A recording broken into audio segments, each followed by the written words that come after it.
I wanted to follow up on one of the points that was made, just talking about resources and how we develop student athletes at the HBCUs. I want to make one point when it comes to like care.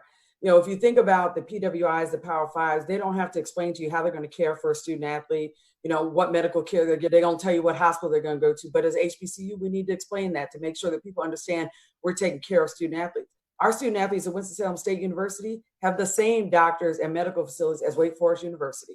That is where our doctors are. We have the same medical care. So there is nothing that our student athletes need that their counterparts across town are not receiving.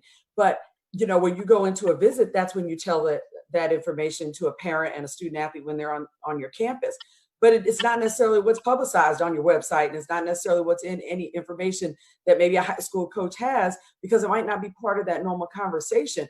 But we're prepared to do those things to take care of them. Now, when you look on the other side of it, when you look at strength and conditioning, we might have one strength coach, maybe two, 1.5, a GA, an intern.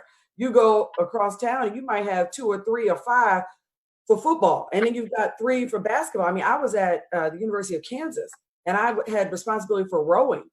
And our rowing student athletes, those young ladies, had the same benefits as people on every other team, as the student athletes on all those teams, from apparel to medical care to facility access. So that is where you see those disparities. That's where you see those differences, is in some of those pieces. And we have to be able to still put the resources in there. But it sounds like you all need us to tell you more of that story, of what are all those details that our Power 5 colleagues may not have to explain to you. That at PWI, you can see it. You can go online and you can see all their facilities and all their resources and services. You might not be able to see that for us. And so we have to do a better job of telling our story to these young recruits.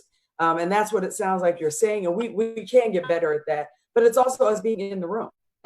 For me to send coaches to the summer AAUs and get them in the room, I got to buy the book for every coach. And it's going to cost me $250 to $500 for them to walk in the door. And if I'm lucky, they say you get a +1, but they can't hand the book off.